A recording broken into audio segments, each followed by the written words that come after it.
मुरादाबाद विकास प्राधिकरण की आज 134वीं बैठक आयुक्त मुरादाबाद मंडल की अध्यक्षता में प्राधिकरण कार्यालय के समागम हॉल में संपन्न हुई।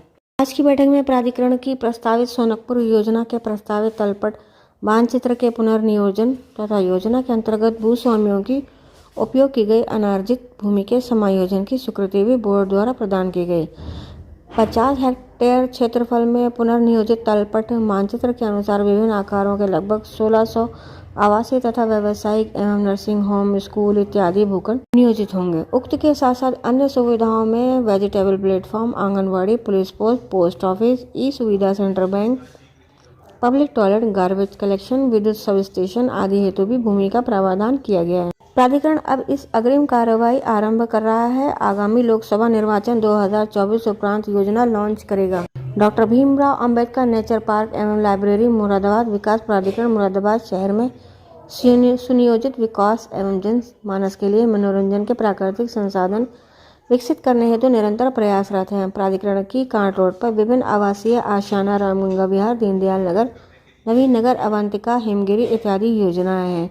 इन सभी योजनाओं में छोटे छोटे पार्क विकसित हैं, परंतु पिकनिक स्पॉट एवं वृद्ध भ्रमण हेतु कोई स्थान उपलब्ध नहीं है। इस हेतु आम जनमानस द्वारा निरंतर अनुरोध किया जाता रहा है। कांट रोड स्थित आशियाना योजना पूर्व में डॉक्टर भीमराव अंबेडकर पार्क निर्मित था, जिसमें मात्र फलदार वृक्ष लगे थे। उक्त पार्क में पार्क के खुले स्थल एवं वृक्षों के मध्य सुदृढ़ीकरण, सौंदर्यीकरण कार्य कराया जा रहा है, जिसमें उक्त परिक्षेत्र में रहने वाले आम जनमानस को वृद्ध भ्रमण एवं पिकनिक स्पॉट के रूप में एक स्थल प्राप्त होगा। प्रस्तावित पार्क में पार्क के मध्य वाटर बॉडी के रूप में फाउंटेन लगाया जाना, बच्चों के लिए विभिन्न आधुनिक प्रकार के झूले, फलदार वृक्षों के मध्य के एवं किनारे किनारे वॉकिंग ट्रैक, बैठने हेतु गज़ीबो, स्नैक्स फूड्स, कियोस्क, उद्यानीकरण संबंधी कार्य, फूल वाटिका एवं लगभग 5,000-6,000 वर्ग फीट भूमि पर एक लाइब्रेरी की स्थापना होगी, जिसमें आम लोगों के अतिरिक्त दिव्यांगजनों, दिव्यांग बच्चों, योग एडवांस लाइब्रेरी की स्थापना होगी। इसके ऊपरी तल पर बच्चों हेतु इंडोर गेम्स की व्यवस्था होगी।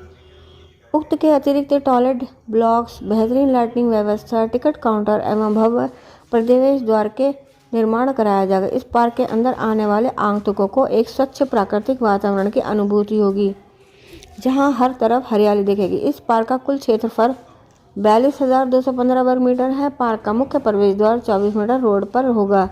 साथ ही पार्क के दूसरी तरफ एक 18 मीटर और 9 मीटर रोड पर भी प्रवेश एवं निकास द्वार बनाए जाएंगे। उक्त पार्क के समस्त सर्विसेज का संचालन एवं अनुरक्षण कार्य को एक ही एजेंसी को फिक्स्ड रेवेन्यू शेयर पर नियमानुसार दिया जाएगा। प्राधिकरण बोर्ड द्वारा पार्क का नाम doctor Bhimrao Ambedkar nature park एवं लाइब्रेरी किए जाने तथा उक्त का संचालन व्यय एजेंसी के माध्यम से कराए जाने की स्वीकृति प्रदान की गई। प्राधिकरण की योजनाएं स्वीकृत लेआउट के इतर निर्माणों के मानचित्र भी स्वीकृत हो सकेंगे। प्राधिकरण की योजनाओं स्वीकृत लेआउट के इतर आवासीय निर्माण भूखंड जहां अवस्थापना सुविधाएं तथा सड़क, बिजली, जल निकासी, जलापूर्ति व्यवस्था आदि विद्यमान हो, वहां के मानचित्र भी प्राधिकरण द्वारा नियमानुसार स्वीकृत किए जाएंगे। इसमें आम जनमानस के आवासीय निर्माण वैध हो सकेंगे तथा उनके द्वारा भूखंड पर मानचित्र स्वीकृत कराकर वैध निर्माण भी कराया जा सकेगा। इस प्रक्रिया से अनाधिकृत आवासीय निर्माण नियमित हो सकेंगे तथा प्राधिकरण को अच्छी आय भी प्राप्त होगी। भूखंडीय विकास के अंतर्गत एक से अधिक भूखंडों के आमेलन की स्वीकृति प्रायः देखा जाता है कि एक व्यक्ति, फर्म, कंपनी अथवा एकीकृत परिवार द्वारा नियोजित स्वीकृत योजना के एक से अधिक भूखंडों को आमेलित कर भवन निर्माण कर लिया जाता है, जिससे उनका निर्माण अवैध की श्रेणी में हो जाता है। आम जनमानस की सुविधा के दृष्टिगत आवासीय लेआउट प्लान में एक से अधिक परंतु अधिकतम 4 भूखंडों का आमेलन तथा व्यावसायिक भूखंडों का आमेलन कतिपय शर्तों के अधीन किए जाने की स्वीकृति बोर्ड द्वारा प्रदान की गई। एकता विहार दक्षिणी योजना में नियोजित भूखंड के आसपास भूमि को समायोजित करते हुए योजना के लेआउट में आंशिक संशोधन करते हुए 7,235.31 वर्ग मीटर भूमि हायर सेकेंडरी स्कूल हेतु एक भूखंड तथा रिटेल शॉप हेतु 76/147 वर्ग मीटर के 8 भूखंड के सृजन की स्वीकृति प्रदान हुई। प्राधिकरण की एकता विहार उत्तरी योजना में आंशिक रूप से कुछ भूमि विवादित होने के कारण उक्त हिस्से में नियोजन पूर्ण नहीं था। विवाद समाप्त कराने के उपरांत उक्त हिस्से पर पुनर्नियोजन प्रस्ताव बोर्ड के समक्ष रखा गया, जिसे बोर्ड द्वारा स्वीकृत किया गया। जिसके अंतर्गत सीमित मात्रा में नए आवासीय एवं व्यावसायिक भूखंड सृजित है। अहमदाबाद विकास प्राधिकरण की शिवालिक योजना हेतु भूमि संयोजन गतिविधियों में सहायता हेतु भूमि संयोजन कंसल्टेंट रखे जाने के प्रस्ताव पर बोर्ड की मुहर लगी। कंसल्टेंट की नियुक्ति के उपरांत 11 ग्रामों की प्रस्तावित नई शिवालिक योजना में भूमि जुटाव की प्रक्रिया में तेजी आएगी।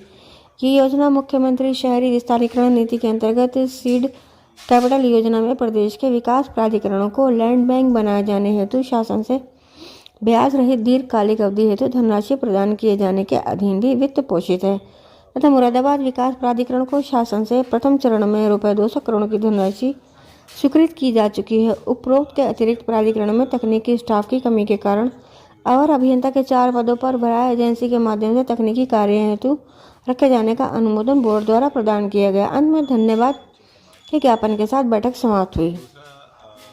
जो कई तरह की समस्याएं आम जनता को फेस करनी पड़ रही थी, तो उसके अंतर्गत दो निर्णय हम लोगों ने इस तरह के भी कराए हैं, जिसमें एक जो सिंगल हाउसिंग यूनिट्स हैं, अगर डेवलप्ड एरिया में सभी प्रकार की विकास संबंधी सुविधाएं उपलब्ध हैं तो वहाँ नक्शा पास हो सकेगा।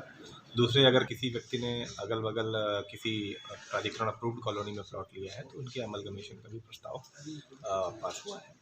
इसके अलावा जो हमारे बिल्डिंग बाईलॉज हैं उसमें कुछ संशोधन किए गए थे गवर्नमेंट के स्तर पर, उनका भी अंगीकरण करवाया गया। साथ ही साथ जो हमारी नई योजना शिवालिक के रूप में आई है, वहाँ पर भूमि क्रय का काम शुरू किया जाना है, तो उसके लिए भी जो है तकनीकी कंसल्टेंट की नियुक्ति के लिए भी प्राधिकरण बोर्ड द्वारा हरी झंडी दी गई है। इसके अलावा एकता विहार में हमारे पास लिटिगेशन से फ्री होकर के कुछ 8 एकड़ के आसपास नई ज़मीन हम लोगों को मिली थी, तो उसके भी नियोजन का प्रस्ताव आज यहाँ पर पास हो गया है, जिससे कि भविष्य में जो है करीब 100 करोड़ की जो संपत्तियाँ हैं वो भी जो है आम जनता के उसके लिए उपलब्ध कराई जा सकती हैं। कब एकता विहार का जो आपने बताया है कब तक? एकता विहार वाला भी कोशिश ये है कि शीघ्र ही उसका जो है कॉस्टिंग इत्यादि का काम पूरा करके अगले वित्तीय वर्ष की शुरुआत में हम लोग उसको लॉन्च करने की स्थिति में आएंगे।